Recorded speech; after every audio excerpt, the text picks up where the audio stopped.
gang, it's Laurie from Cook Scrap Craft, and I wanted to come in with another book video. What? I know, I don't usually do a whole lot of book videos in between my to-read lists every month, but I was recently going through a box of old books. I thought they were all my husband's random books, and so I was going to try to find a place for them on the shelf, and then I went, wait, this one's mine, and this one's mine, and this one's mine. So these are books that I didn't remember that I had. I don't know why they weren't on my shelf. I guess I ran out of room, which is obvious. It happens. I ran out of room. But I don't know if I was putting them in that box because I wanted to donate them or because I wanted to keep them and I just thought, well, a cardboard box is the best I could do for right now. So I thought it would be fun to just go through the pile of books that I found and try to remember where I got them and what I thought about them and if I want to keep them. So the first book is Robbie Williams' Somebody Someday. I think this was his first autobiography. I had both of them. I don't know if I still have the second one somewhere, but I got this in England when I studied abroad. I love Robbie Williams. I think he's super talented and like really hot. So I read this book when I was in England. There are pictures. It's just kind of about his early career, his early life. Guy has been through a lot to get where he is today. So yeah, I guess I'll keep this one. I don't really know if I could donate it. I'm sure nobody else in the United States is as interested in reading about Robbie Williams as me. Maybe my friend from high school is, but I think she actually already read this one. So I will keep this one on my shelf just for the memories of, remembering that I bought it. So it even has the price in pounds, just the memories of buying it in England and kind of reliving that whole study abroad experience. Okay, so I remember reading No Regrets Parenting. I think I read it for review. So I must have gotten this through, could have been Booklook Bloggers back when that was still an active website. I really wish that would come back. And I read it before I had a kid. And I do remember liking it and thinking there were some good points and pieces of advice within the book. However, I only have one page dog-eared. And it's just, it's a chapter, what do your kids need from you? And it actually starts off the two questions that this guy has been asked the most. What do my kids need from me? And what must I do to be a good parent? So maybe that's a chapter that I should go back and reread. I'll have to look up my review of this book on the blog to see what else I thought about it. But it could also be a good one to add to a to-read pile, like I have time to reread books right now. Especially because I do have a kid. And maybe I should read this again. This one was another one that I got from, I think it was Booklook Bloggers. This is The People Factor by Moody. You can see I have a lot of pages bookmarked. I'm not really sure. It's how building great relationships and ending bad ones unlocks your God-given purpose. I really don't remember anything about this book.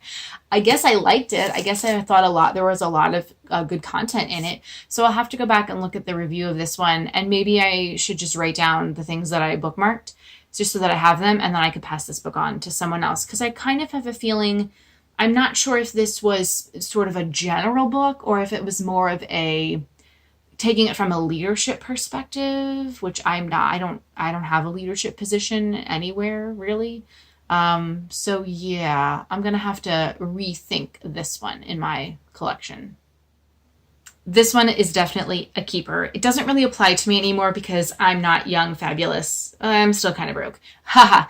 But my dad actually got this book for me when I was in my 20s, and I should have read more of it then. I wasn't until it was in my late 20s that I started reading it, and I went, oh, I should have done that. I should have done that. So if you're looking for a good grad gift, this could be it. High school or college graduate. Because it's not your parents' money book. It's a book specifically geared toward young people to kind of help them build their financial stability and understand what it all means. Because when you're in high school and college, there's no class that teaches you about finances unless you're a finance major, I guess. Yeah, that would be a good sort of like life skills class. There needs to be more life skills class, or you can just buy this book. So yeah, I really enjoyed this one, and it's Suze Orman. She's just fun. I like her. Oh boy, this one's My Life Map, a journal to help you shape your future. And I remember requesting this one probably through Booklook Bloggers Um, it's supposed to take you through, I think, to the next like 10 years of your life, so you can evaluate your present and map your future. So going through here, I have to tell you, I'm pretty sure, yeah, like it starts with your in your 20s, and then you write down stuff from your 21 to 30, 31 to 40. Like I hadn't even gotten to these points yet when I started doing this. Oh man. And some of these are just, some of these have not happened yet. Yeah, I'm still scrapbooking, so that's good. Yeah, but it kind of just makes you look at, where you're living, who's in your family. Are you going to get married? Are you going to have kids? Who your friends are, or I guess how you're going to go about making those friends, things that you want to learn, work stuff. Obviously, I have a huge chunk that just says retire. Can't wait for that. Service stuff that you want to do, playing, and anything else that you want to add to. That's your whole life map. It takes you through a bunch of different sections so that you can fill out your whole life map. I don't know that this was that helpful to me, because at some point you can only do so much to change your future, and then the rest of it's kind of out of your hand. So while I had stuff on here that I was like, oh yes, I want to do that in my future, I've done all that I can do to make some of this stuff happen, and it hasn't happened yet. So yeah, but I can't donate this book because I wrote all in it. So I guess I'll recycle it. Can you recycle a hardcover book? I don't know. Maybe I'll just keep it around and reminisce on what I wanted my life to be like. All right, only 3 more books. This one is Torn by Justin Lee, Rescuing the Gospel from the Gays versus Christians Debate. I think, oh, you know what? I was wondering why someone else's handwriting was in this book. I think I borrowed this book from someone. I think I borrowed it from a friend who read it, and I think she might have posted about it on Facebook or something, and I said, oh, that sounds really good. I'm going to have to look into it. And I think she let me borrow it, and maybe I should pass it on. I've had it for so long. I feel bad. I don't think she wanted it back. Anyway, I do think it was good. I don't have anything bookmarked, or I'll have to go back through my book journal to see if I was book journaling when I read this. This could be one to put in the to read again pile. I won this book like way back in 2006 or 2007, probably 2007. I think I entered some like Entertainment Weekly giveaway. So I won the book, The Murder of Princess Diana, The Cover-Up of the Century by Noel Botham. I remember when Princess Diana died, and I knew who she was. I was in middle school at the time, but I remember like I woke up and I went out to the living room, and my mom was sitting on the couch and she looked kind of sad. And I said, what happened? And she said, Princess Diana died. And like my mom was really upset about it because my mom was a huge Princess Diana fan. And I remember thinking like, that's so weird. What? Like, because I knew who she was, and obviously I knew who her sons were because I was like, Prince William, marry me. But yeah, it was just such a bizarre thing to wake up to and hear that morning. So in this book, it's like, was the blood sample taken from Henry Paul actually his blood? Why was Diana's body partially embalmed before the post-mortem? Oh, all these questions. I'm sure that I wrote something about this in my book journal at the time, because I know that I was doing that. Or maybe I have a review of it on Goodreads too. I'll have to check my Goodreads to see what I posted about some of these books. I guess I'll keep this. I don't know. I could probably, it's a good like summer read, summer paperback, vacation paperback, I'm sure, if you're interested in Princess Diana and want to follow up on the conspiracy theories. I don't really think this is necessarily a book I have to keep in my collection, so I might donate this one and let somebody else read about the craziness. And the last random book that I didn't remember I had is called Love You More by Jennifer Grant, The Divine Surprise of Adopting My Daughter. I believe this was also a Book Look blogger's review book. I don't really remember a whole lot about it, aside from the fact that it's the author's experience with adoption. I think it was an international adoption. Yeah. And just kind of, I guess, the obstacles of that, and also becoming a mother and navigating parenthood with a child. So yeah, I might donate this one too. I think it was good. Again, I'll have to go back and look what my review said. I think it was good, but I'm not sure if it's something that I need to hold on to. There might be somebody else out there who needs to hear the story, especially if they're trying to go through the adoption process themselves.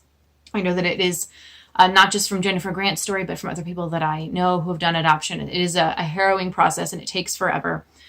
So yeah, I might donate this one. And if you're wondering, well, where do you donate your books?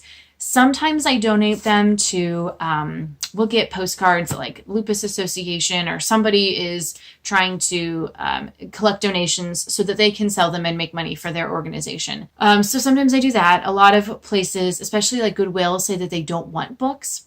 There used to be a local place in our town, or it was actually kind of throughout New Jersey, that accepted donations of books and then they resold them. And then the money in a store, and then the money from the used book sales actually went back into the community. It was a nonprofit bookstore, but I believe it has closed down, unfortunately. So there used to be, I say used to be because I haven't been to this park in like 3 or 4 months since COVID-19. But there used to be a little library at this park right outside of a playground that I used to go to with my daughter. So anytime we went, I would bring a couple books and I would put them into the little library. I never took any books because I don't really need any more. I have a nice inflow of books coming in. But yeah, I thought it was such a cool idea. It's the only little library I know that's around. And I love the idea of just sharing books with other people. And especially if you are looking for a book and you open the door and you're like, ooh, what's inside? You just don't know what you're going to find. So I love that idea. And I'm going to have to look and see if there's a way to search for little libraries. If people register them somewhere on a website, I'll have to look that up. If you know any information about how to find a little library, please let me know in the comments, because I would love to be able to kind of disperse my books into more areas than just loading them all into that one little library. I'm sure that people are like, why are there so many books in here? Because I came by, hey. So that's the books that I didn't remember that I had, and that's what I'm going to do with them. Let me know if you've read any of these books as well and what you think of them.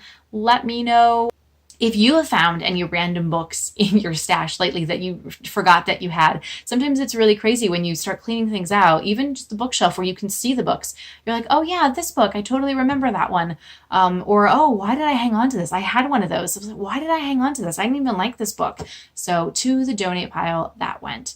So yeah, that's just the books I forgot I had and a little bit about how I donate my books. So share your own thoughts in the comments, give this video a thumbs up, like, and make sure you click subscribe so you never miss out on more Cook Scrap Craft videos. Bye!